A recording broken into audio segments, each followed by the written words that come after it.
wixii laynoo diyaarinayna halkaas ahayd wixii laynoo diyaarinayay iyo meeshii laynoo sii tababarayana bartaasay ahayd welina mataqaana wixii laynala rabay oo runta maysa dhicin waa runta waxaa jirta xiliyo badan wax badan laga qaban kara arrimahan xiliyo badan waxaa jirta runtii dulmiga la daawanayay xiliyo badan waxaa jirta runtii wax badan laga qaban kara hawshan laakiin weli chance baa la haystaa runtii hadda qudheeda waxaa tiri waxba lama qaban karo waa la qaban karaa runtii waayo maanta waxaan marnaa in dhulkeeni oramo la soo dejinayo waxaan marnaa in dadkeeni lakala usan degmo ka salaamin baa la marayaa waxaa la marayaa in reer hargeysa gudaheedii runtii maanta ayna arkayno waxa ka dhacaya iyo darrada iyo anshax xumada in qoysaskii inta lasoo daba maro waxa weeyaan mikrofon laga duubayo oo waxa weeyaan familkii hooyadii iyo wiilkeedii iyo carruurteedii saa loo kala sumcadilaya runtii oo mataqaanaa dee anshax xumada inta laga sameeyo waxaan marnaa in culamadii aan la dhaafin oo salaadiintii la dhaafin oo siyaasiyiintii la dhaafin oo aqoonyahankii la dhaafin oo haldoorkii la dhaafin oo abwaan la dhaafin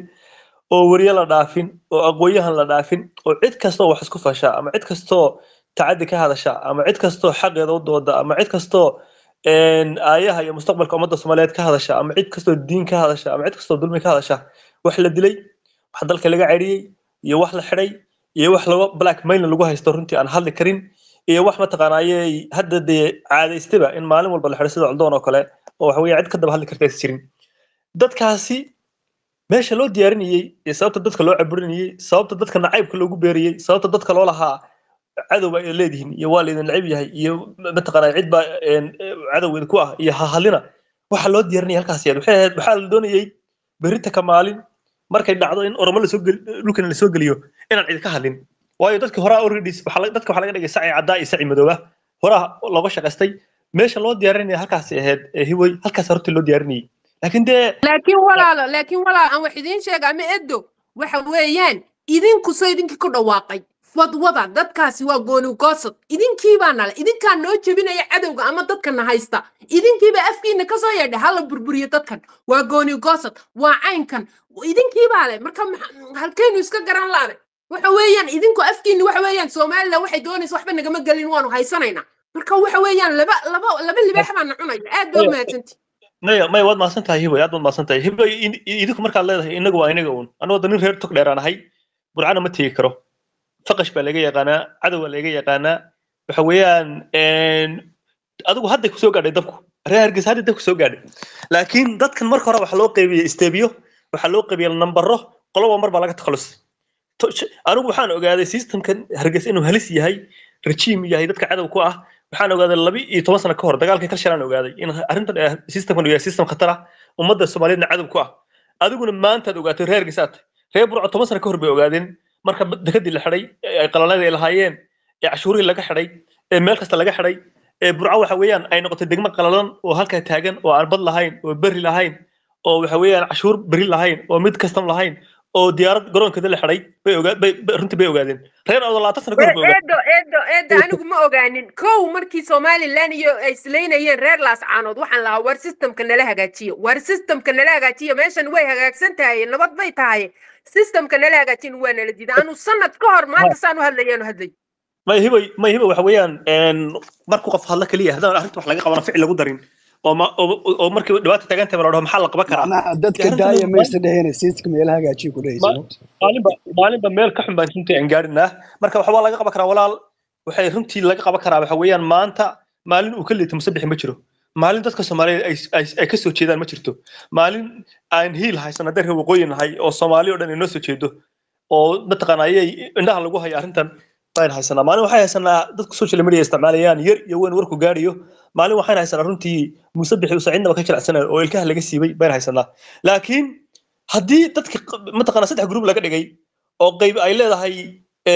cid baa inaan nacayb reer baan iska eegnaa qayb ay leedahay koonfur baan iska eegnaa qayb ay leedahay waxaan iyo qurankan inaan qarsan inagu iyo mataqaanaa yaan la hadlin sida adigu hadda xaqiijinaysi oo aynu ognahay waxa hargeysa gudaheeda ka taagan iyo arrimo meesha marayaan walaal bartay barka saxan baan gaadhnaa runtii waxa inala jooga Xuseen baa inala jooga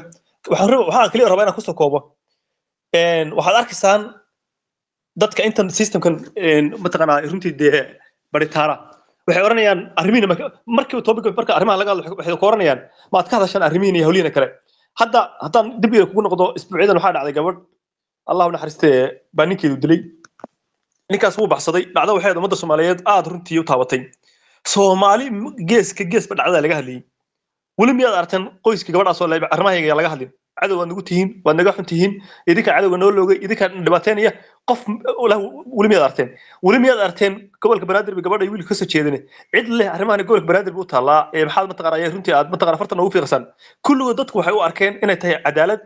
in la doonayo in dowladda iyo shacabka iyo cid walba lagu baraarujiyo dhacdooyinkaasoo kale in wax laga qabto maanta ninka la soo qabta runtii arrimahaasoo kale markaa ummadda soomaaliyeed waa inay jiraan waxyaaba lama taabtaan ah oo dadka soomaaliyeed ka dhexeeya sharafta waa in la wada ilaashadaa cadaaladda waa in la wada ilaashadaa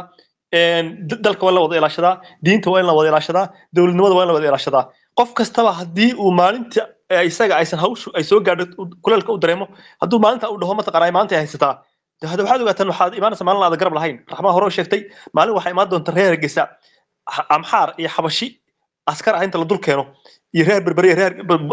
barco aysan hadli karin baa imaanaysa marka inta gore goor tahay waa loo baahan yahay runtii in la hadlo yaa mataqaanaa la daahsan maanta waa la hadlayaa waa loo soo jeedaa wax la daawo karana runtii ma waxa meesha ka socda waxaan inala joogaa Xuseen baa inala joogaa oo ah xasan intaan kusinsiin waxaa ka codsanaa saaxiibada hadlay ina dad badan request ku jiro ina xoogaa noo yar fududsan si dadka kale tan aan fursado u siino saaxiibada cusub ee soo dalbanayaan ayaguna waa idin siin doona qof kasteeto xasan Xuseen soo dhawow naqoyahan soo dhawow waad mahadsantahay naaji iyo xasan aad iyo aad baan idin salaamay xuseen su'aal baan rabaa inaan ku weydiiyo xuseen meeshan Somaliland la yiraahdo hadda isku haray labada gobol hadda isku haray waqooyi galbeed iyo gobolkan Awdal isaguna xaaladdu soo taagan tahay oo dhulkiisa iyo deegaankiisa lagu wareejiyay Ethiopia waxa ka socda iyo systemka meesha ka socda adigu wax badan kama qarsana marar badan waa ka halis inta hadda Twitter ku jira dadka waxa ahayd labada sano u dambeeyay arrinta aad uga hadlayay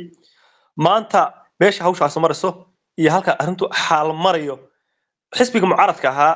ee loo baahnaa inuu arrimahan maadaama uu dawladda meesha joogto rejiimka meesha jooga loo baahnaa inuu toosh ku shido oo mataqaanaa uu dadka u bayaaniyo ilaa hadda wax hadal lagama hayo xariga Coldoon kamaysa hadlin wariyaashii TV-goodii hantidoodii la baabiyay ee jeelka lagu daatay xarigooda kamaysa hadlin culimadii masaajidada lagu daatay xarigoodii kamaysa hadlin maanta arrimaha ka dhacay ee foosha xun ee dib inoo xasuusiyay rejiimka Cabdi Ilay ee Ethiopia gumaysiga Ethiopia haystay ficilada samay jireen ahaa in waalidka ay ka soo hadlayaan inta carruurtooda bahdilaan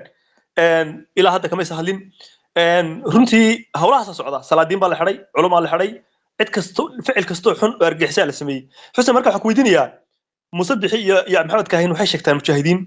dawladii siyaad barre maxay kula dagaalameen hadii waxay ka dagaalameen cadaalad darro ahayd waxana ay sameeyaan maxay kula dagaalameen runtii maxaas arrimahan hadda dadku u daawanayaan bal su'aalahaasna ka jawaab kuna soo insha Allah mahadsanid xasan aad iyo aad baan kaaga mahad celinayaa adeer runtii in yar aad taariikhdeeda ku celiyo ana u imanayo su'aalahaagana aan ka tegayn niyow horta Hargeysi waxay ahayd magaalada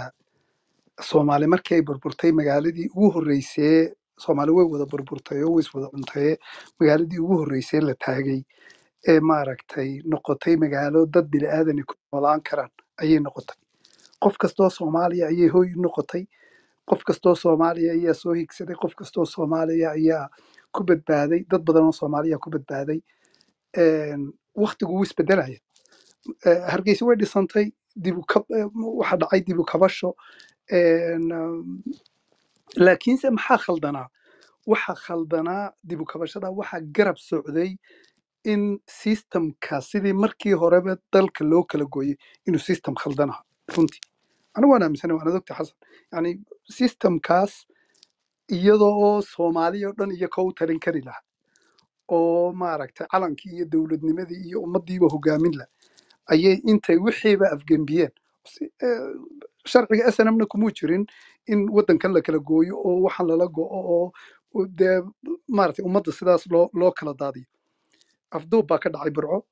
على أي حال وحي دعاي سيدي أسمي وادقي أوغا dadka meesha jooga way islaayeen oo iyaga laftigood baa markii islaayeen 94kii dagaal xun baa ayaa ka dhacay hadana markii dambe in cigaal baa yimid dib u heshiisiin baa dhacday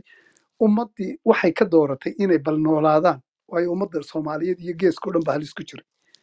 waa la noolaaday waqti fiican baa la soo qaatay si teamkii inqilaabka sameeyay marba mar ka dambeysay nagu sii xoogaysanayay waa nagu sii xoogaysteen maanta waxaad arkaysaan halka aan marayno in ay magaaladii Hargeysa ee ummadda Soomaaliyeed higsan jirtay ee magaca lahayd ee sharafta lahayd ee karaamada lahayd ee loo soo sida raxmi sheegtay loo soo maaragtay waxbarasho doonan jiray fanaaniintu isugu iman jireen xorriyadda tacbiirka dadnimada maaragtay martigelinta magaaladii ayaa maanta waxay noqotay magaalo xabsi waxay noqotay magaalo dadka lagu hadido waxay noqotay magaalo inan yaroo soomaaliyeed aan xitaa sharafteeda la dhowrin ayay noqotay waxay noqotay magaaladaydii magaalo iska dhaafta ku dhalatay xitaa inanta kale ee timaada ee istiraahdo magaalada hargeysa oo magaca leh bal magaceeda soo eeg iyadoo lacagteeda wadato oo danteeda wadato oo aan waxba uga baahnayn in la qabto oo diyaarad lagu celiyo iyadoo jujooba yacni waxaasi waxa weeyaan waxaa sida ay walaashay hiba sheegtay waxaana soo dhex galay dad kale waxaan systemkana waxa nagu dhex jiray dad kale oonaan ogeyn iminka uman ogaana anaku waxan yani markii hore annaka laftigayga ismoodaynay inaan waxan maaragtay qayb ka nahay oo systemku ha qalloocdee marunbaad sixi doontaan war iminka waxay noqotay ina bahalkiiba lasii geeyo xabashi iyo oromona loo geeyaba oo nalaydhaa soomaaliba waxba iskuma tihiin oromad wax isku tihiin iyo xabashi baynu isku war adeerayaal soomaaliya xabashi anagu waxba iskuma nihin anagu dad soomaaliyeed baan dadka soomaaliyeed ama aanu isdillo ama aanu ishaysanne weligeedba soomaali waa isdili jirto waxna waa kala qaadan jirtay geelna waa kala dhici jirtay haddana geedkaysu iman jirto wixii ay ka maqan way ku heshiin jirtay laakiin maanta halkana lala gaadhay waad arkaysaan erey hibo ayaan daba socdaan doonayaa inaan idinkana idinku baraarujiyo dhallinyarta soomaaliyeed ee halkan fadhida waxaan doonaya inaan idiin sheego walaalayaalow marka aad ka hadlaysiin twitterada idinka laftigiina waxaa idinku jira maaha dad badan oo fiican baa jira oo og xaaladoo sidaa uga warramaya laakiin waxaa jira qaar isaaq iyo isku daraayo muuse biixi oo nacaybka isaaq berigii hore annaguba dad baa daarood nacayb meesheeda ka faafin jira oo aanu intaasoo dhan la halgamayn oon ku lahay wardeed nidaam baa lala dagaalamee reerkanaad caayasa dee somaliland bay wax ku leeyihin arrintiina aakhirkiina oo idinka arkaya dee in markii dambeba madaafiic loo soo qaatay calaa ay xaal waxaa jira imika dad isaaq nacayb faafiya oo kala garan la isaaq iyo waxay kala garan lahayiin nidaamka muuse biixi arrin halisteeda la weeyaan ma isaaq baa soomaali oo dhan cadaabayo dhibaatadan ku samaynaya mise ninkaa waalan ee xitaa qoyska faamiligiisa hoose ah aan ka naxayneed arkaysaan maanta siduu u gelayo ayaa waxaa samaynaya ninkaasaa waxaa samaynaya bliis daba idinka waxaan idinka codsanaya inaad intiina faafinaysa dadkao dhan ma wada faafiyaane isaaq nacaybka faafinaysa in lala hadlo lagu yidhaahdo war dee dadkani waa dad soomaaliyeede bal ka daayo nidaamka meesha jooga dee si wada jir aan la dagaalano annaguna waan la dagaalamaynaa haddaad wax nagu taraysaan oo maaragtay aydaan nagu diganahayn hadday digasho idinka tahay waa yeelkiina laakiin hadday idinka tahay waxtar iyo jacayl iyo wanaag iyo inaanu maaragtay dee dad soomaaliyeed oon la baabiin oo jira aan noqonno dee waxaadna taraysaan wada arki doontaan wayna iman doontaan reer hargeysa maaha dad la dheeyalsado maaha dad maaragtay in lagu joogsan karo reer hargeysa way kacayaan waxana way iska tuurayaan waxana dhinac bay iskaga leexinayaan idinkoo arkaya waan idinku dhaaranaya in aanay fogeyn maalinta reer hargeysa ay waxaan weligeedba soomaali cid aan hargeysa ahayn oo maaragtay dhibaatooyinka dhaca ka gelgisha dee way yarag inta la arko meelaan hargeysa ahayn oo wixii taariikh soomaali lahayd hargeysa meelaha ugu badan ee kasoo bilaabantaba taariikhdoodina ma madoobaan doonto ninkaa shaar madoobaha ah ee meesha qabsaday ee ummadayada ku tacadiyaneen uma daynayno arrintii snm xasan iyo haddaan usoo noqdo su-aashiisii walaalow raggani runtii snmta laftigeeda sawirro beri dhowid la faafinaya maanta oo maalin dhowid lasoo saaray 2 nin oo la odhan jiray waa muuse biixi iyo maxamed kaan runtii mabay haynba 2 nin oo kaley noqdeen oo xaqiiqadii ninkiibaba waad arkaysi nin la faafinayay clipkii ninkii sawirka lahaayoo hadlayoo leh warde qofkani waa aniga muuse biixiba maaha horta ninkan 2 nin waa run saraakiil bay ahaayeen dadkii diiday nidaamkii soomaaliyeed ee soomaaliya oo dhan ku tacdiyey africa oo dhan bay ka jirta arrintaa dee dadka labada nin waxay noqdeen ninkii la odhan jiray maxamed axmed iyo ninkii la odhan jiray cabdi farjax waa kaas cabdi farjar 2 nin bay noqdeen may ahayn 2 mujaahid bay noqdeen sawirkaana si khaldan bay u isticmaalo xitaa kamay xishoono may odhan sawirkaan annaga maahe kambaynkoodii bay ku isticmaaleen inay iyoka yihiin marka nimankani horta rool badan kumay lahayn walow uu maxamedka aan ka mid ahaa raggii ugu horreysay ee baxsaday ee xabashi u tegey laakiinse haddana door weyn oo sidaasa kumuu lahayn maxamed kaahin muu hogaaminayn burco markii lasoo galay hargeysa muu hogaaminahayn taliyaha ciidanka ee waqooyi oo dhan muu ahayn dee wuxuu iska ahaa sarkaal snm oo maaragtay saraakiisha iskala jooga laakiin raggii waxaasoo dhan lahaa dee intooda badan way dhinteen waana raggii dee naftooda u hureeye ee moodayey dadkaas waxay moodayeen in soomaali la xoraynayo waxay u dagaalamayeenna waxay in soomaali la xoraynayo laakiin dadkii xagga dambe ku jira dhuumanayay ayaa ajendayaal gaara watay dadkaasina xabashi iyo maaragtay oromo ayay maanta noo keeneen waana arrinta khaldan ee halka khaldan ee maanta dadka reer waqooyi iyo dadka reer somaliland iyo dadka reer hargeysaba ay diidi doonaan idinkana waxaan idin leenahay kuwa caayaya reer hargeysa kuwa caayaya isaaq diida oo waxaad tidhahdaan dadkaas oo dad soomaaliyeed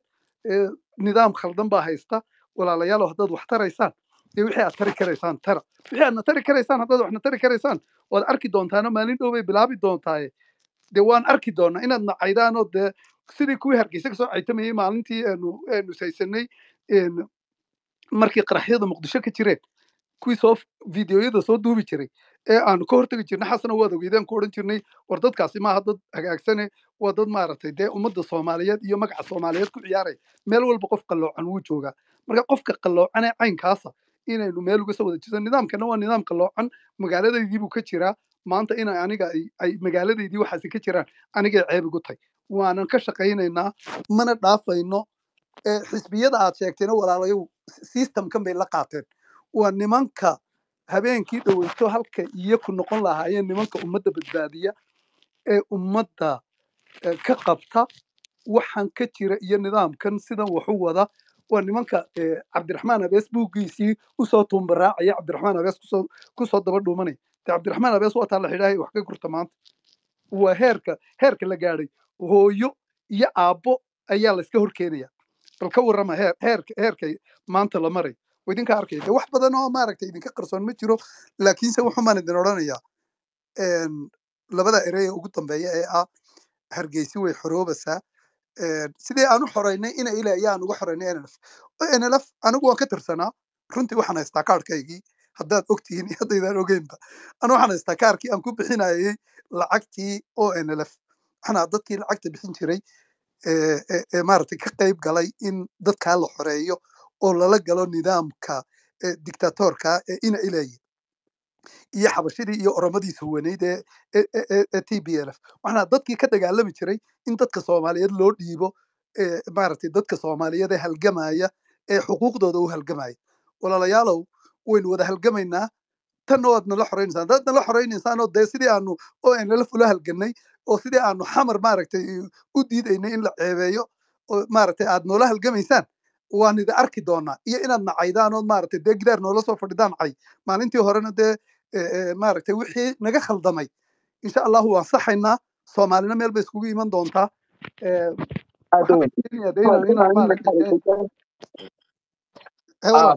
waa ku fahnay aada weyn waa asagoo waanan ka baxay haddii aydaan wax su-aal naajiyow maya xuseen noo joogo su-aalo badan baa ku qabaa runtii anigu su-aalo aad iyo aad u badan waayo nin xogagaala oo halgamaaya oo muddo badan arrimahan ka hadliya baa tahay runtii muddo badan xuseen degashina ma jirto waxa weeyaan dee waa wada qabnaa daawashiya ceeb soomaali meel walba nin walba dhib ku filan baa haysta sidii la isu daawanayey nin walba dhibka isaga haysta loogu daawanayey nin walba dhibka mataqaanaa gaarka loogu daawanayey baa mataqaanaa baa runtii dhibku maanta in wada gaadhay guri aan maanta dhibaatadu gaadhay ma jirto nin walba dhibaato waxa weeyaan geed walba in gurta hoos taallaa marka maanta degashi ma jirto waxa qora maanta inoo hadhay waa in xabashi timaado amxaara timaado inagoo soo tagtaga dhulka in lala wareego intaa u baadhay runtii marka waa saa sheegtay wey amba waan qabaa runtii si fiican baan u aaminsanahay in ayaamahaas ay dhow yihiin taliskana tubtii buu hayaa tale sida hogay naajiyow waxaa rabnaa xuseenaha lala joogo niyo maxamed cilmi shaqo ku jira cumar iyo waxaa rabaa inaan 2 daqiiqo keliya qaadanayaan ka hormarno hadda adigu aad ka horanayso waa okay insha allah kadibna garaadkaas siinayna walow 2 erey rabo inaan iraahdo raalli noqdo khiyaarta gacmaha u taagan tahay waan idinkaga mahad celinaynaa madashu waa madal furan dadkuna way u furan tahay madashu waxa loo furan in dadka reer Hargeysa ee walaalaha loogu heliyo marka iyo maamulka faasidka ah dadka dhibka uu ku hayo inaan meeshan ka sheegno ummadana aan u wacyi gelino soo dhawow maxamed albagaraad السلام عليكم ورحمة الله وبركاته. أنت كهر مرينا absolutely حلقة رالي هذا وعمر جوهر إن وح إن بس يكرر بريك ما كنا قنيا مكرالي هذا لكن واحد مدابة وقتك الله قلت لك قلبه إن صاحبك حسين وسلامة يا إن وحنا لا إلهي دبك هذيك كور هذا هرت تسوى الدعوة لكني دور قضب بانسلي كورستاك حوجا بالبيامي و sometimes واحد في عن حقيقة إن سيدا يتهل لو وجهه موقت إن هرت كو إن واحد مدة ولا عليه نقول ياها نريها كيس أما دعفك يا ما حكى دورنا ولا ريش أصحاب مركي لقاها الله دبك كتيرة أما فسادك كتيرة حق عس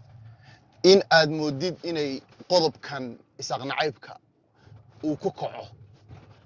أنا وحن عركا قضب كاسي قضب كتيرة معه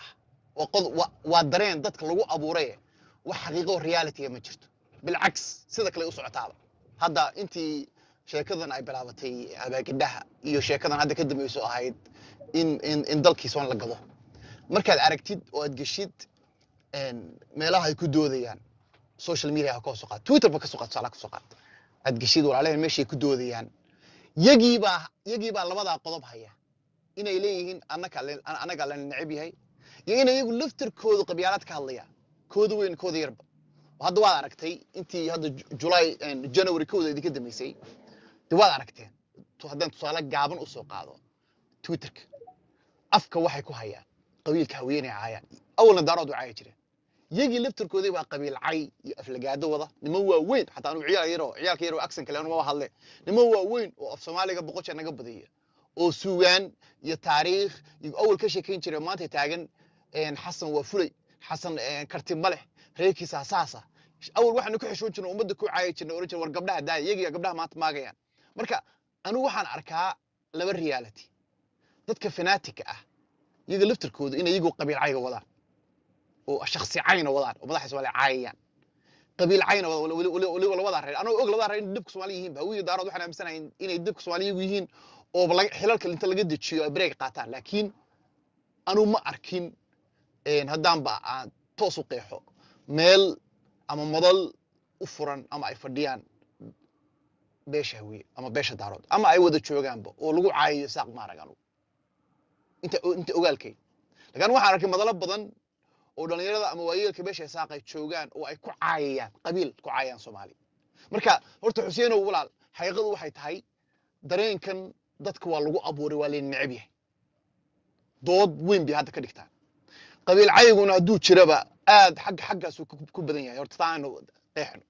mana fiicin qabiil la caayo qofku markuu qabiil caayo ama shakhsi caayana waa clear waa markuu xujo waayo wuxuu ku hadlo markuu waayo qofku waayo ayuu horta qabiil caayiga iyo shakhsi caayiga kala taas waa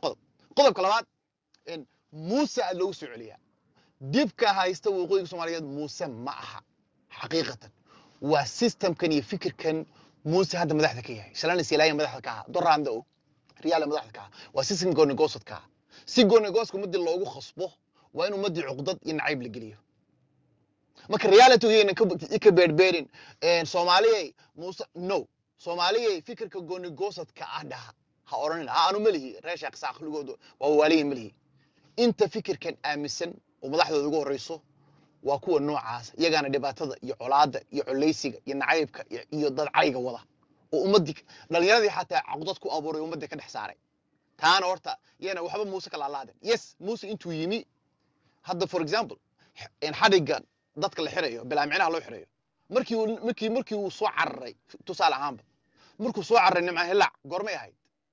Muuse ma joogin Silaaya joogay imise qof ayaa la xiray intuu Silaaya joogay imise qof ayaa ka soo cararay intuu Silaaya joogay marka waxani Muuse wuu waashay wiilkiisiiba wuxuu sameeyay sirdoonka leexan wax la yiraahdo leexsan dibkii waa si laba jibaaramay laakiin dhibaatadu ma aha Muuse dhibaatada waxa fikirkan waalan weey marka waxa Xuseen waxa qumanna tiraahdo walaal anigoo adiga kuwa hal qabsanaya oo kalsooni ka qaba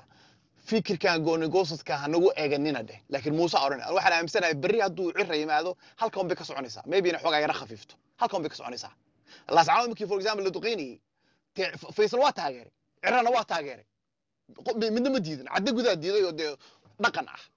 iyo guddiga garxajis laakiin cirra waa taageeray Faisal waa taageeray guud ahaan dadka lagu sheego elite-ka marka laga reebo jaamac Shabeelle iyo dhowr qof oo kale siyaasiyiinta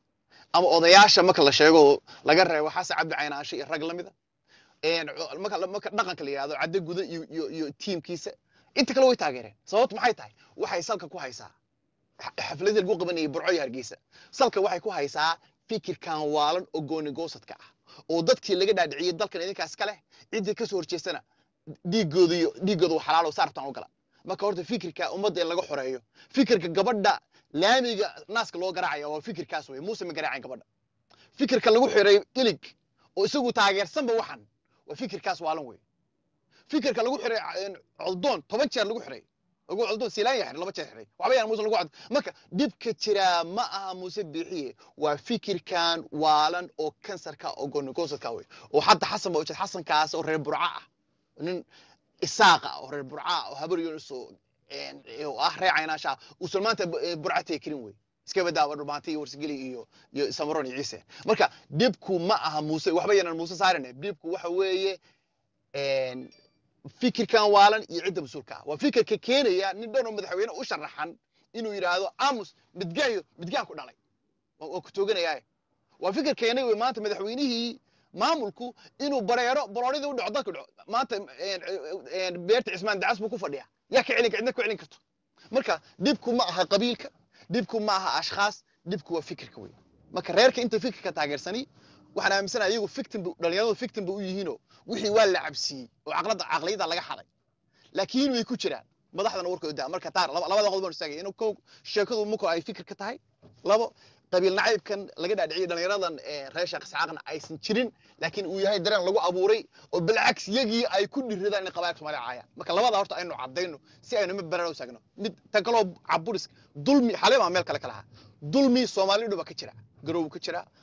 la socod ku jira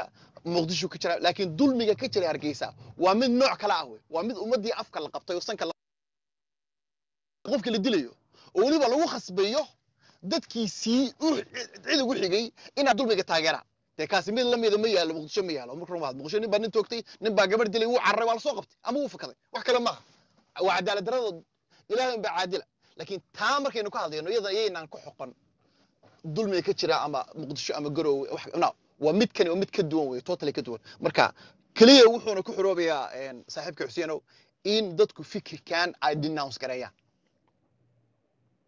ayo bina faantii su'aali inaan ku dheeraado ma rabo mid kale in yar bakeer 1 minute waxa rabaa Xuseenow teedis hare waan ku siinaya Xuseenow ku soco anoo ka baxay أنا بسيني وحارة وسيد ضد كلا نوقف فايدستان ما دام ضد بدن قعنتو تلاقين تاع فضل النص وكوكوبا عن سيان هو ذا قيب سنة صاحبه بدن أو ركوستي كوجرا جربوا إنه واحد هان هاي حسين كويكلي maxamed waxaan ku raacsanahay horta arrinta xisbiyada dee anu waaba sheego maan qarinba markii dhaweyto malaa hadalkayga ugu dhaafay laakiin walaalow arrintan aan ka hadlaye ee ahayd maaragtay arrinta isaaq naciibka anigu lama qabo qoladan heego iyo tiimkooda laakiinse waxaan arkay baan ka hadlayaa dadku way qoraan twitterraday kaga hadlaan subax dhaweyto meelaan soo galay oo dad Soomaali ku jiraan wiswis baa ka socday runtii يعني waxyaabaha caynkaasi waa waxaan arkayo waxaan ka hadlay anigu cidna kama baqaayo cidna ma doonayo inay dee isaaq boonbooniyaan oo cidna victim maaragtay isagama dhigayo laakiinse waxaan diidayaa in sidii hiba sheegtay in dadkan maaragtay soo dhiiraday ee diidan waxyaabahan in iyaga loo celiyo muuse iyo kuwa waxaas oo lagu yidhaahdo balaag iyagu waayo waxa way faafiyaan narrative-ka iyagu way ka faa'iidaystaan iyaga naaring bay u tahay waxay u tahay quud bay u tahay inay dadka Soomaaliyeed kala fogeeyaan oo ay nacaybka faafiyaan marka walaal labada narrative ee aan ka kala hadlaynaa way kala fogtiin waxa kala dhan waan kugu waafaqsanahay dulmiga Hargeysa ka jira maanta meel walba Soomaali iyo xaakim kasta iminka Maxamed Madooba meel wanaagsan Xasan Sheekh Maxamuud baa qof hagaagsana oo Soomaaliyada ilaah baa idin ku dhaarshay bal sidoo xukunka u wada eega waa qofka haya federaalka Soomaaliya wad arkasan qof kasta oo familigiisa reerkiisa iyo carruurtiisa iyo ilmaadeeradii ku koob wad arkasan Siciid Deni wad arkasan Axmed Madoobe ma qof Soomaaliyeed oo inoo haga meel Soomaali inoo hagayso ma jirto laakiin Hargeysa wuxuu may noqotay meesha ugu xun ee dadka lagu tunto taana waa kugu raacsanay kuguma bardiidin waana ka baxay maasan aad ما حصلتي روتين waxaan rabaa dadka aan hadlin inaan fursad siiyo si aan u ogaado walaal Xasan ka bacdina Xuseen ka bacdina mataqaana Umar Xasan soo dhow walaal بسم الله والله ولا معنا. السلام عليكم ورحمة الله وبركاته. أمان سيدا بلانتي مويدين سلام. السلام كيف حالي؟ ان نيو شاء نينك الله وحي قصي. نينك وحي قصي وعسوك. waxaan rabaa inaan siiyo professor xuseen doctor soo dhawow naaj waan ku salaamay runtii aad iyo aad baa ugu diirsaday barnaamijkaanad qabatay waa runtii mid lagu diirsaday weeye caqligu shaqaynahayo oo caadifadu fog tahay soomaalinimada la fagurahayo runtii aad baan ugu diirsaday marka aad baa uga mahadsan tahay iyo anigu waa soo koobayaa saddex arrimood mid waxa weeye waxa hargeysa ka jira iyo waxay salka ku hayaan midna waxa weeye actually laba arrimood baan kusoo koobaya midna waxa weeye xalka runta ah meeshuu naga jiro ko waxaan ku hormarayaa tan waxa maanta yani waxa ka taagan dhibta ka taagan hargeysa waqooyi ka taagan oo dhulka waqooyiga Soomaaliya waxa weeye waxaan ku raacsanahay maxamedkii ugu horreeyay ninka xidigta Soomaalidu ugu qoran tahay maxamed cilmi ayaan boqolkiiba ku raacsanahay waxa weeye original sin wuxuu ka dhacay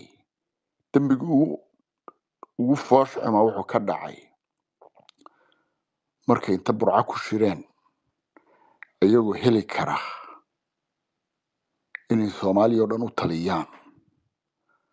oo xamar inta tagaan ay yiraahdaan isku kaaya keena magaciin jiriya aan wax hagaagin jirnay ninkii meesha aan dhibka ka sheeganayna cayrin ka baxay meesha ayay waxay sameeyeen xidigta Soomaaliya waa nimanka madoobeeyay wey dadkii meesha waxaan ka hadlayaa kama hadlaya qabiil kama hadlaya waxaan ka hadlayaa fikradda meesha taalay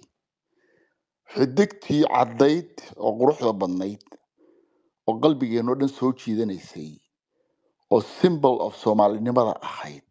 the essence of Soomaalinimada ahayd waa la madoobeeyay ina u fiirsateen mooga calanka Somaliland xidigtu waa madowdahay markaan dadka weydiiyay waxay yiraahdeen Soomaaliya waa dhimatay bay yiraahdeen marka original sin halkaas ka yimid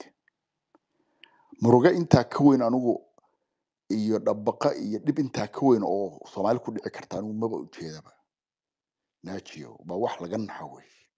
waa urku taalo weey aniga kulliba xuseen ahaan waa wax urku taala oo xaq ku dhahaya maarta marka ay jiiftid runtii waa urku taalo marka xasuustid qalbi daraan daraway meesha wax ka qaldameen halkaa weey waxa la isku dayay oo meel walba loo maray in Soomaali la ma raba inaan wax siif ma aha ma xumaan ma aha waxaan ka hadlayaa reality-gana taabana weey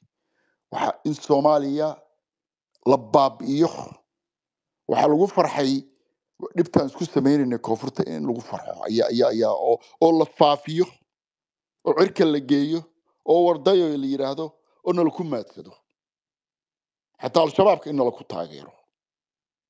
oo wix meesha ka dhacay weey hase ahaatee maanta runtii waa la arkay waxaan inay shaqaynayn waa la arkay waxay la gaartay nimankii waxaan wada oo xasan biixi ninka la yiraahdo ina biix madaxda ka yahay laakiin kuwa isku sheegaya oppositionsku ay kula wada jiraan kala wada siman yihiin gebigooda ka wada siman yihiin nimanka madaxda ah in dhulkeena Itoobiya la siiyo in Oromaanahay la yiraahdo in Oromaanta la diiwaan galiyo ay food gareeyaan Soomaalida laga cararo oo ay abuuranto la abuuro ummadaha Soomaaliga ku hadla garanaysa waxa marka dhibto halkaas weeye waxaan ku raacsanahay maxamed horta waa inaan taa abaarnaa waa inaan aragnaa wala qeexaa oo aan inay dambi ahayd aan garanaa oo reer Hargeysa qirtaan dadka ah in wixii la sameeyay ay dambi Soomaaliya laga galay oo ay qirtaan oo yiraahdaan waan qaldanay Soomaali baan nahay waxaas waa ka noqonaynaa ay fahmaan inaan dhulka laga kala xigin war maxaa u diiday inuu inta meel walba yimaado uu noo taliyo maxaa u diiday annaga raalli uga ah marka halkaas aan anigu ka arkaa waa taa weey labo xalku xagee jira xalku xamar buu yaalaa xalku filla soomaaliya rajnaajiyo madaxweynaha iyo nimanka maanta soomaaliya u taliya dadkaasaa xalka keeni kara yacni waxaan ka hadlayaa xalka siyaasadeed iyo mid militariba halkaasay ku jirtaa madaxweynaha waa in uu fahmaa arrintan muhiimadda ay leedahay in lasoo afjari karo in hadda waddanka jiritaankeena uu question mark saaran yahay etoobiya inayna qaadata doonayso waad la socotaan in la keenahayo new police nimanka la dhihi jiray inay oo hadda cagjarkii u shaqaynayo hunufka ahaa ayaga ay isku dhacsan yihiin waad la socotaan oo laisugu dhacay uu yiri gee ciidan intaasoo kun oo nimanka new police aad taqaanaan the rapers dadka maaragtay bini aadanka jir dilo wax reebgareeya wax soomaalida wixii loo ku samayn jiray oo hadda ay xuseen ka hadlayay garanaysaa ayaa la keenaya marka waa in ay jirtaa leadership hanan kara waxaan oo fahamsan meesha arrinta ay ka deganayso in waxaan gebigeena nala waayi karo oo hadhow meel aan kasoo noqon weyna ay tegi karto in la fahmo oo qolyihiina weliba madaxweynaha laga yaabo inaad u dhow tihiin iyo maamulka waddanka hadda ka taliya arrintaas wadda madaxweynaha lagu baraarujiyo oo u tala badsado uu keensado dad soomaaliyeed oo waxgarad ah oo waxaan fahmi karo la dhiraandhiriya uu keensado uu military aspectigeeda eego anigu waxyaala halkaasaan anigu halka ka arkaa waa mahadsantahay waan ku soo ceshay aad iyo aad u mahadsantaha runtii waana mahadsantaha runtii waana ku dhiirinaynaa dowladda weliba dadka hadda u ololeyna insha allah isbeysyada xiga waxay noqon doontaa waxyaabaha runtii sambati badan loo sameeyey oo ahayd inay qunsulo iyo safiiro iyo mataqaanaa madalo kale caalamka ku yeeshaan oo ay laba dowladda soomaaliya ay laga garab furto xafiis kaleeto oo runtii ka shaqeynaya kala geynta ummadda inay dowladda soomaaliya aqbasho inay ceeb ku tahay jiritaankana ceeb ku tahay marka isbeysyada soo socota asagana uga hadli doonaa xuseen waana mahadsantahay runtii baraarujintaada waana ka gaarsiin doonaa waxaan rabaa inaan siiyo gabadha keliya sucaad waa degtaa umaleynaya waxaan rabaa inaan siiyo marka xasan haddaad diyaar tahay marka si aan dadka kale u gudbiyo walaal diyaar ayaan ahay waad mahadsan tahay kulligeen waa idin salaamaya salaamta islaamka idinku salaamaya assalaamu calaykum waraxmatullahi wabarakaatu niyow waan maqlayaa dooda halkan ka dhacayso iyo eray wadaagga iyo isdhaafsiga runtii caqliga saliimkana waxyaalo badan oo ogolyahay ayaad ku hadlaysaan laakiin hal shay ayaan rabaa inaan nin meeshaan oday aan ka daweeyo cilmi xuseen ayaan u malaynayaa cayda isaaq ha laga dhaafo yacni waxaan u malaynayaa isaaq cid caynaysaan ma arag bishaksi shakhsiyaddeedaan ka hadlaya raalligayga ama necab waayo intaasoo sano waxaan u malaynayaa soomaalida kale waxay ka idleen in la yidhahdo war haynaga tegin walaalahayna ayaa tihiin ha naga fogaanina systemka ama ha ahaado wax kastoo cidda ku hoosnoo systemka ka tirsan tahay ama ha qaldan ama ha saxsanaado war ha naga tegina inaan kala tagno kala go'no ma ogolin soomaali weyn baan wax ku noqon karnayo kuma noqon karno gooni wax uma noqon karno horta walaalkeeyow ninka lele xuseen uu malayn maayo in isaaq la caynayo ninkii isaaq cayna maangaabya u geysay habeen dhacaasna waxaan galay sidaanoo kale meel looga sheekaynayo dad waaweyn waxaan arkaa caytimayo oo xataa laf hoose caynayo oo xataa wuxuu leeyahay markaan dhabta kala hadlo wuxuu yiri anagoo oo tararan miyaan dameerku xiriirin karnaa maxay ahayd marti baa lagu xiriirin karaa dameer waxaan odayaalatiin sida uu hadlayso waa laga fiican yahay bal aqli kale keena niyo ninkii isaaq cayana asigay u taalla waa nin aqli gaaban waa nin maan gaaban laakiin waxaan kuu sheegayaa jacaylka lagu qaba adiga ninka Ethiopia soo dhaweystay ee Soomaali weyn ka tagay horta jacayl ma agyeelo oo Soomaali weyn u hayo laakiin waxaan kuu sheegayaa ninkii maangaaban oo qabiil cay waa gooni laakiin waxaan kuu sheegayaa rejiimka hadda iyo systemka ay ku socdaan dadkaasi hadda ninka laga gaarin ama aadan iska qaban ama aanan wada qaban kulligeen lawar xanuunku waa la dareemay qofka markuu xanuunsan yahay waxa la geeyaa maxay ahayd meeshii cilaajka lagu cilaajin lahaa ama lagu daweyn lahaa hadday sheekadu xaqiiqo iyo yaqiin idinka tahay maxaan ku daweynaa maanta xilligay taagan tahay iska dhaaf mucaarad iyo muxaafidba waa fahamna rejiimkaasi inuusan natin faa'iido uusan lahayn kana fogeynaya dadkaas shacabka masaakiinta uu ka fogeynaya Soomaalidii kale maalin kastana uu hal u cunayo ama waatan hadda ka sheekeynayso waatii loo dhacay maxay ahayd culamadan loo dhacay hablihii la xiray raggii waa arkaysaa taasi waa bilow waxaa soo socota wax ka sii xun maxaa looga hortegi karaa maxaad isleedihiin rajiimkan hadda taagan maxaa la dhihi karaa sidee lagu baabi'in karaa soomaali weyn ma ogol yihiin reer somaliland markaan leeyahay ila waa system dhisan waxaana somaliland waxay snm waxay ahayd jabhad somaliland marka la fasiro waxa waa dhulkii soomaalida waa ardu soomaal haddii carabi loo fasiro haddii ingiriis loo fasiro isku mid waxaan rabaa systemkani sidee looga badbaadin karaa dadkani ilaa anu inay oromo ahal iyo noqoto ethiopia ahal iyo noqoto soomaali ahal iyo naha ma dhihi kari aniga taas maankaygana kama soo go'ayso u malayn maayo ninka shaksiga ah oo saliimka oo caqligiisu shaqaynaya inuusan ethiopia jeclaanaynin oo soomaali nacayo laakiin xukunkan iyo dadkan geedaha isku wareejinaya waa sidee looga badbaadi karaa xuseen aadan ku weydiinaya waa mahadsan tahay runtii xasan waana fikirkaaga qiimaha leh iyo qaayaha leh boqolkiiba boqol waa kaaga mahad celinayna waxaan rabnaa walaashay hibo iyo xuseen inaan halkan ka sheegno ama ka iclaamino horta haddii dad badan adinkoo dad waxaa fahmaya dad wax fahmaya in soomaalidana yaqaano inaan lidin necbeen aaminsan inaad tihiin aan qiyaasaya laakiin dhalinyaro badan oo deegaanka sida hiiba noo sheegtay oo lahaa yani haddaad hadashaan dad baa idin nacahayo sidaa darteed inaan dadka soomaaliyeed ee goboladaas dego ee haba yaraatee wax naceeb aanan u qabin runtii anagu dareenkeena waa dareen soomaalinimo ku dhisan wadajir ku dhisan keenii shalay habeen hore waxaan ka hadlaynay topiga wuxuu noo saarnaa awdal hargeyso meel kastoo tawaayadan dambe dulmi ka soo baxo waxaana rabaa runtii nafteena inaan ku canaanan inaan ka gaabinay dulmiga ka jira laascaanood runtii waa qiraynaa inaan ka gaabinay inaan sidaan oo kale isbeysyo uga qabanay ahayd laakiin waa dabcan caanada dab baa laga qabtaa la yiri waana rabto runtii in wax badan ka dhihi doono insha allah tacaala marka dadku isma necbo waa lidin jecel yahay hadduu fasid xukun ahaa ama dhib hore dhacay wixii dhacay maanta soomaali waa isaga timid wixii jira in laga xaliyaa la rabaa laakiin marna mataqaana marsiyo dadka soomaaliyeed ee magaalada hargeysa dega ama goboladaasi dego laguma haysan karo in la jir dilo la bahdilo la shakhsiyad dilo qofka waxa uu yahay yani runtii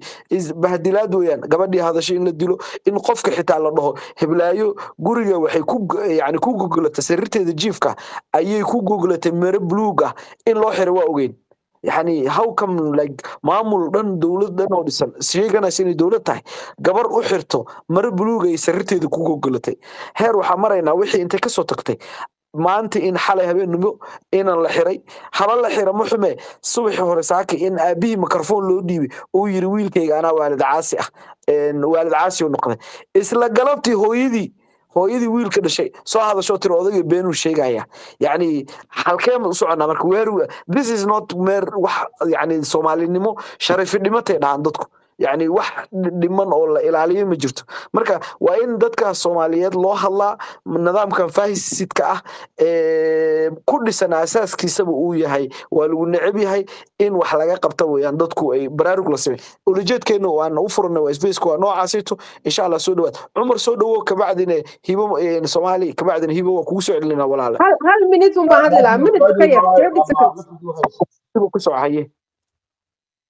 horta aad baa u mahadsantihiin anigu horta inanka maxamed cilmi waxaan moodi jiray inuu intaa ka ballaadhan yahay waxa weeyaan dadkan egsbaceka ka hadla ee propagandada wada ee nacaybka wada waa dad reaction raadinaya inaanu nahay somaliland oo dhammi macnihii dad hate u go'ay oo dad principal iyo inay yidhaahdaan waddankani wuu kala fog yahay intan kooban baa isxukumi karta inay tahay oonay nacayb macnihii u go'in egsbaceka haddii intelligencekiina oo dham iyo ogaanshaha somaliland aad ku base garanaysaan dee failure baa halkaa ka jira waayo inaad somaliland dad idinka warrama oon ahayn wax egsbaceka laga yidhaahdo iyo kooxda lacagta lagu siiyey ee 24/7 ka hadlaysa ee cayda ka hadlaysa kuwa fidinaya haddaa ku base garanaysaan dadka reer somaliland dee halkaa failure baa ka tim waayo waxa wingareeyey cadowgan annagana na dhibaya ee na adoonsanaya ayaa macnihi idinkuna reaction ku rabay baa bixiseen oo ah somaliland hala xasuuqo haddayna hore u jiri jirin hala imika waxa ku hadashaan ama ku hodfadootaan xag jirka ah dadkani waa gooni goosad hala dilo marka waxa weeyaan egsbaceka waxa ka socdaa waa wax ugu xukuumaddu ugu talagashay inay dadka ku kala fogeyso annagana na tusto inuu cadow jiro idinkana na idin tusto inay dadku xagjir yihiin oo macnihii maskaxdiina gasho dadkani waa sidii naasig oo kale idinkuna reactionkiinu noqdo another naasi kale dadkana iyagaa wingaraynaya marka I don't want qof ka hadla dadka space jooga inuu reference ku keeno dadku marka ay wax u dhabagelayaan waxa ay dirtaan dad spy oo dalka intay ku noolaadaan ogaada dadku waxay yihiin aad baa mahadsantii jiro xasan aan soo dhaw aad raalli noqo dhowr jeer ka dhacday بسم الله هذا ندي سلام يا ناتي يا حسن يا دمانتي هذا ندي سلام يا رحمة dad badan oo garanaya ku jira laakiin idin ma soo koobi karo waan arkay waan idin dhageysanay laakiin waxa jeclay mar walba inay hoosta joogaan dadka iska dhageysta fikradahooda hadday noqotona aan marka hadlo marka ay qabato waan arkay title-ka iyo arrimaha ka hadlayseen arrimo badan baa ka hadasheen waxaan ka hadlaynaa yani shacabka Hargeysa oo waqooyi waxa meelaha gobolka Burco Togdheer baa ka mid ah meelaha dhibaatada haysato awdal baa ka mid ah yani dhibaatada dadkan haysata balaag oo reer Burco ah anigu way necab yihiin ma idhaahdo anigu reer Burco ah waxay haystaan cadowga faqash la noosha waxa weeyaan maaha waxay qoraan maaha dhowr iyo 10 sano 17 sano ayaa wax ayda la yiraahdo anigu caliyo waa qaanaan jecelahay in la caayo way caliyaan waa qaanaa qof markuu mabda leeyahay waxa lagu yiraahdo uu ku faa'iidaa famous buu ku noqdaa way dadku way garanayaan qofkaas aniga ay haystaan cadow way ay ugu haystaan guilty card la yiraahdo way isticmaalaan dadkani guilty wala la xasuuqay imka maalmahan dambe oo waxaan ka maqlayaa intii ay waxan sameeyeen ilaa markay oromada sheegteen abugaaduhu yimi inta ka dambaysa markay dambi galaanba waxay guilty card la yiraahdo isticmaalaan oo ay leeyihiin Soomaalidu way nacabtahay imikana wax bilaabeen inay yiraahdaan xasuuq waa la xasuuqaya because waxaanu nahay dad haynaysa dad caynkana waxaas oo dhan garanaya soddonkaas sanadood wixii halkii la soo maray baan garanaya taariikh ahaan u garanaya waa historian baan ahay sida awadeed wax idhaafay ma jiro shantii sanadoodba xisaabta halkay martay waan garanaya iyo waxay isticmaalaan dadkani waan soo leeyahay waa dhulkaan ku dhashay magac baan wadaagnaa dadku waa beelo miyaan necab anigu may dadka Soomaaliyeed necab may way haday yiraahdaan necab waan garanaya anigu waxaan oo dhan kaararka la ciyaaraa baan aqaanaa anigu waa qodobka labaad dadka nacayb ma laga dhaadhiciyo Soomaalinimo yes waa laga dhaadhiciyo Soomaalideen nacayb waa laga dhaadhiciyo taasi waa proof way no doubt qofka yiraahda Soomaali baan necab tihiin miya ka murmi karaan maya miya ka murmi karaan dulmiga iyo cadaalad darrada ay sameynayaan iyo caruurtay beenta u sheegeen ee yiraahdeen qabyaalad baa leenugu soo sameeyay siyaad bare afka leenaga xidhay waa kan horumar baa leenoo diiday maya intiiba iyaga ka daran kun goor bay laban laabeen 100,000 times bay laban laabeen dawladii Maxamed Siyaad Bare qabyaaladda waxay laban laabeen 2,000 times bay laban laabeen eexda boobka iyo xumaanta way laban laabeen anigoo reer Burco baa cadowga gudaha ahay anoo reer Burco ayaan cadowga gudaha ahay anoo Hargeysa ku nool ayaa biyaha layga xidhay xaafadaha iyaga 170 milyan ayaa adduunyadu bixisay xaafadaha iyaga markii kuwii Maxamed Siyaad Bare geed deebla ay xidheen China uu sameeyay oo nalagaga iibiye booyado ayaa tiina naga xidheen yaa ay cadowgu aniga ugu horeeyay horta waa Hargeysa degan oo Berbera degan oo Burco degan ayaa cadowga koowaad u cad dadkan waayo dadkan hadaba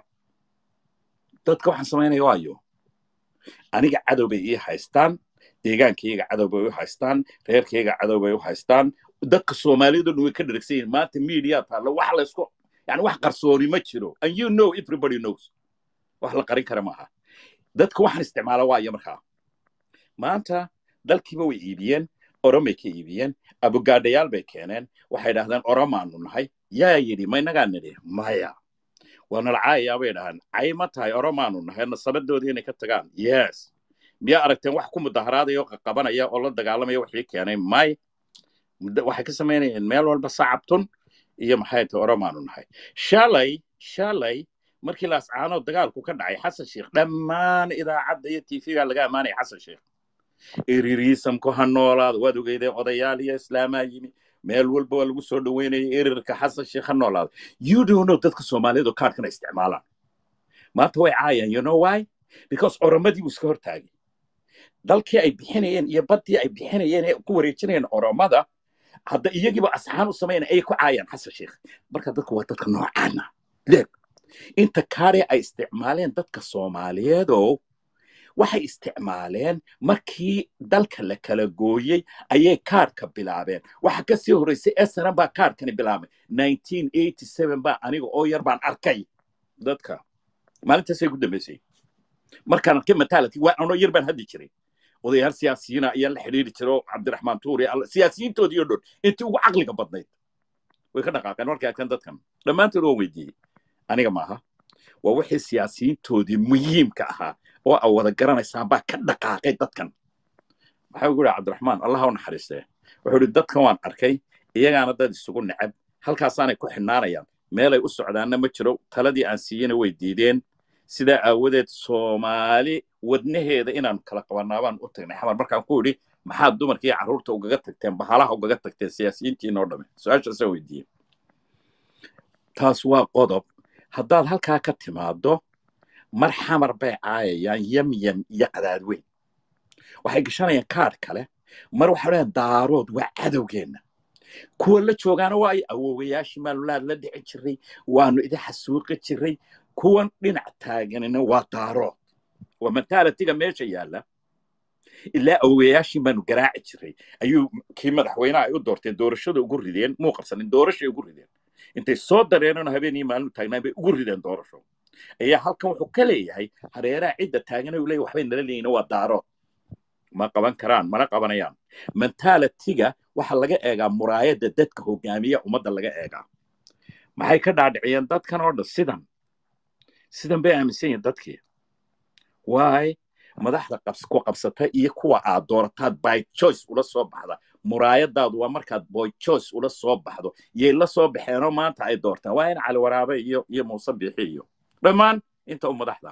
iyagaa keensaday muraayadoodu waa iyaga dadkiina maxay aaminsan yihiin intan haddaba waa sii kala xag jiraan dadku walow aan aaminsanahay cid iigu xiga in adeerkii rume aanu iga soo horjeedo oo waxaan uu aaminsan yahay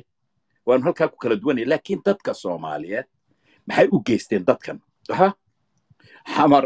iyagoo aanu dabadda daadsanay iskun goormaan ku celiyey anagoo dabadda daadsan 2 sannadood ee dalka naga saanay aniga hooyaday ay 2-3 cisho lugaysay oo ay xeryaha ku jiraan qaarna xoola lahaayeen oo ay tageen iyo kuwii dabadda loogu maqnay dabadda uga baxeen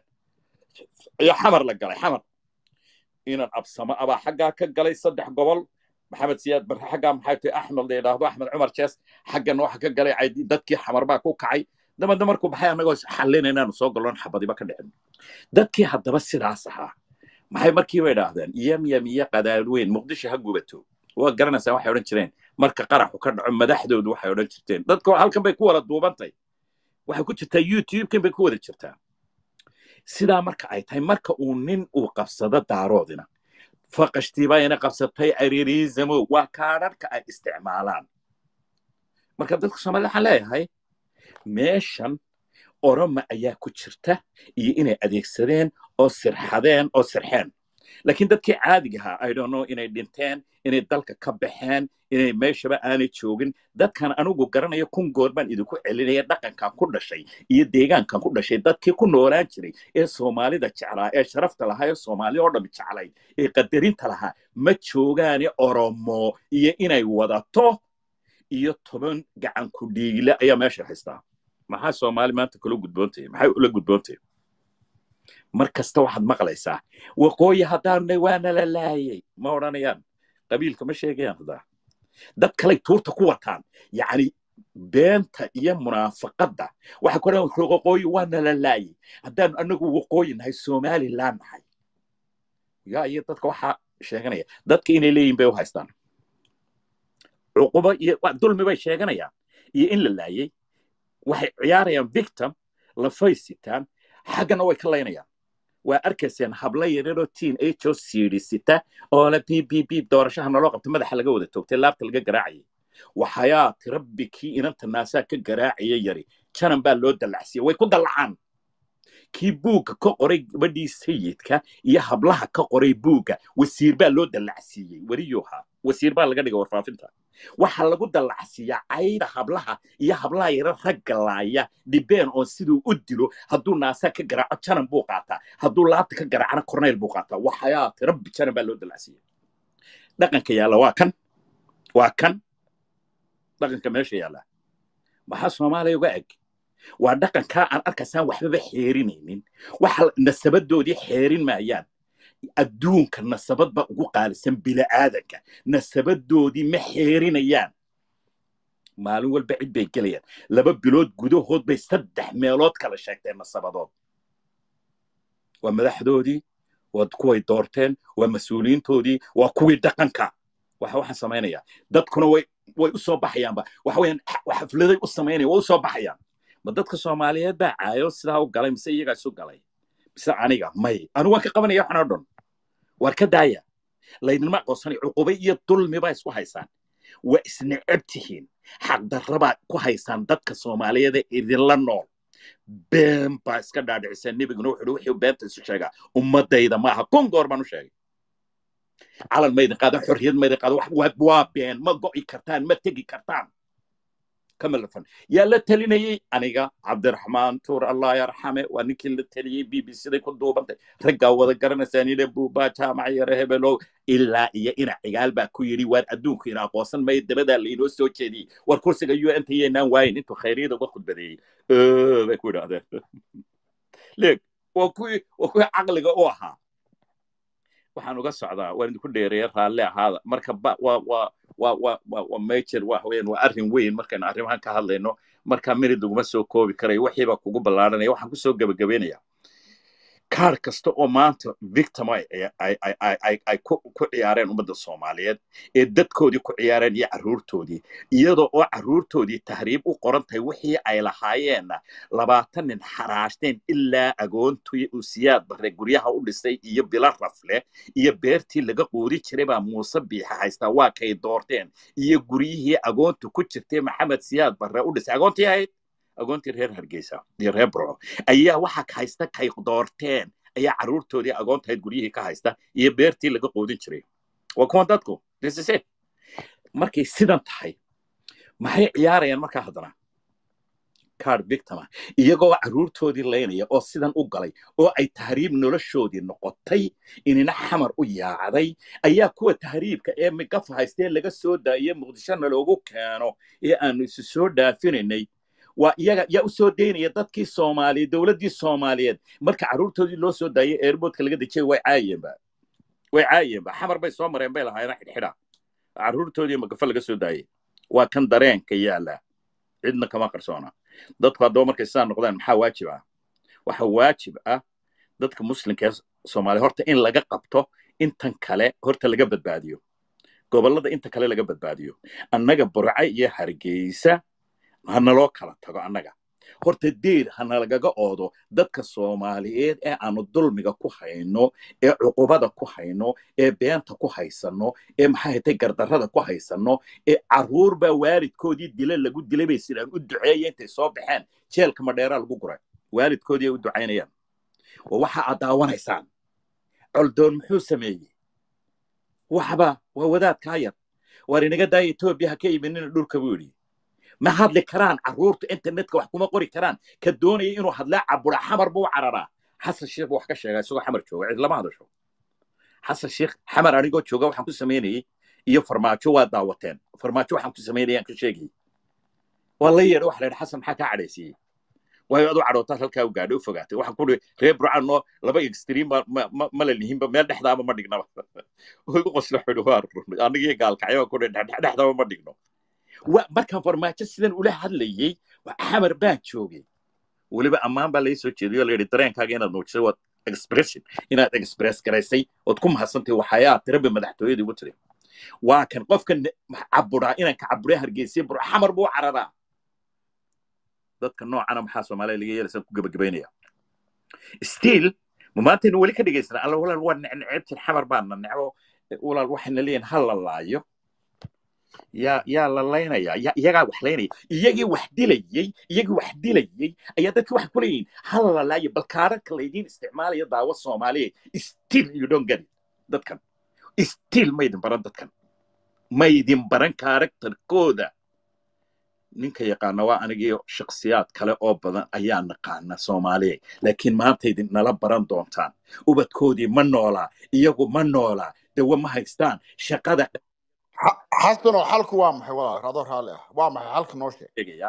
carruurtooda waa in laga badbaadiyo even carruurtooda waa in laga badbaadiyo gaalaysiinta iyo oromaysiisamka iyo waxaa garanaysaanaan halkan ka sheegi karin oo carruurtoodii kirista niman etoobiyaan hargeysa ugu dhigaan oo kiniisadda ugu dhigaan waa in laga badbaadiyo gaalaynta iyo dhaqan xumada ubadkan soomaaliyeed meel walba way gaaraysaa way ku fidaysaa sidee loo badbaadinayaa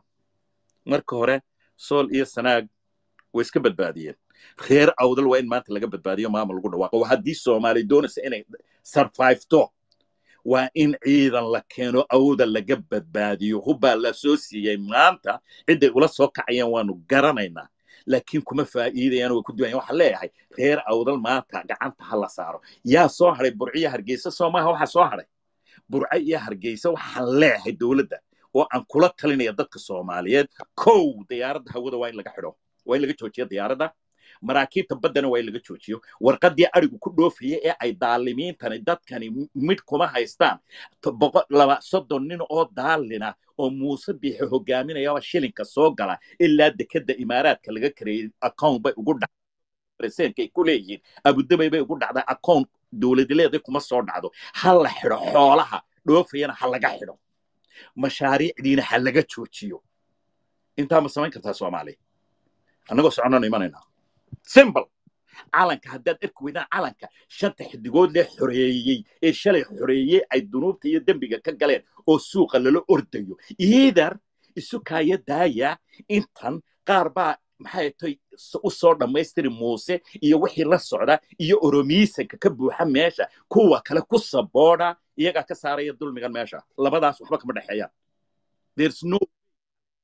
oo maanta soomaalina lagu badbaadiyo dhul soomaaliyeed bad soomaaliyadna lagu badbaadin karaa laakiin kaar kale oo maanta yaalaa ma jiro iidan inay isu kaaya diisaan oo isugu kaaya dhiibtaan oo aanu muuse iyo wixii la socda iyo oromiisanka halkan ka buuxa dalka ka saaro oo annaga maxay tahay saboodaan ciddii ka soo horjeedaba reer awdal la saboodo iyagana hawada iyo baddaba laga xidho arigana laga xidho wax walba laga xidho ilaa muuse uu isu soo dhiibo maxkamadda uu yimaado intaasana ku soo gabagabeeyay raalli ahaada waan ku dheereeya